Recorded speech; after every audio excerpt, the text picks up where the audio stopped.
A very wise man or woman of God knows that the enemy comes to steal, kill, and destroy the tools of his victory. And the tools of victory are worship. When you have no reason to worship, but you still worship God. When you have no food on your plate, no water in your cup, but you still give thanks to the Lord. Even when you feel that you're hungry, you still give thanks to the Lord.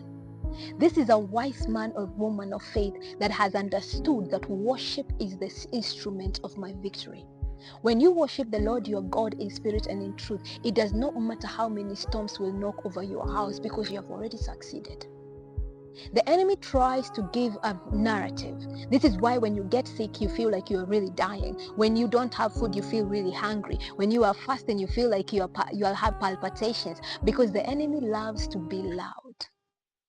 But in the silence and the stillness of day, we exalt the Lord our God, because in the stillness we know He is all powerful, all knowing, all hearing, all seeing. He never changes to cause darkness. So when the trials of the day, when the troubles of the day, when the worries of the day come, we have already perceived a greater power. We have already perceived the Lord our God. We have seen the value of whom we have.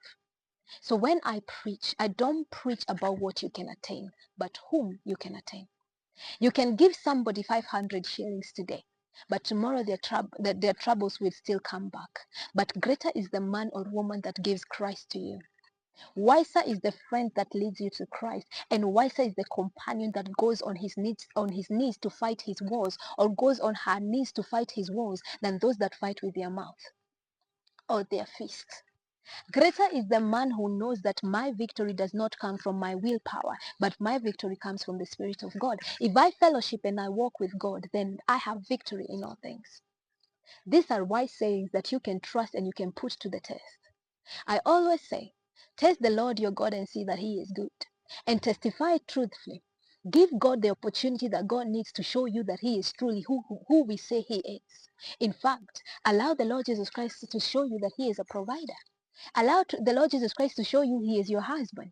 Allow the Lord Jesus Christ to show you that the bride is your wife. Allow the Lord Jesus Christ to fellowship with you. Allow the Lord Jesus Christ to help you go on a honeymoon phase where He shows you His goodness. So that in the moments when trials will come, you will not look upon God and curse Him, but you will know, I saw the God of whom the people believe in. The Christians, the God of the Christian is not the God that I used to know from the world. The God of the Christian has shown me a different kind of way. And because I know the God of that Christian woman, the God of that Christian man, I will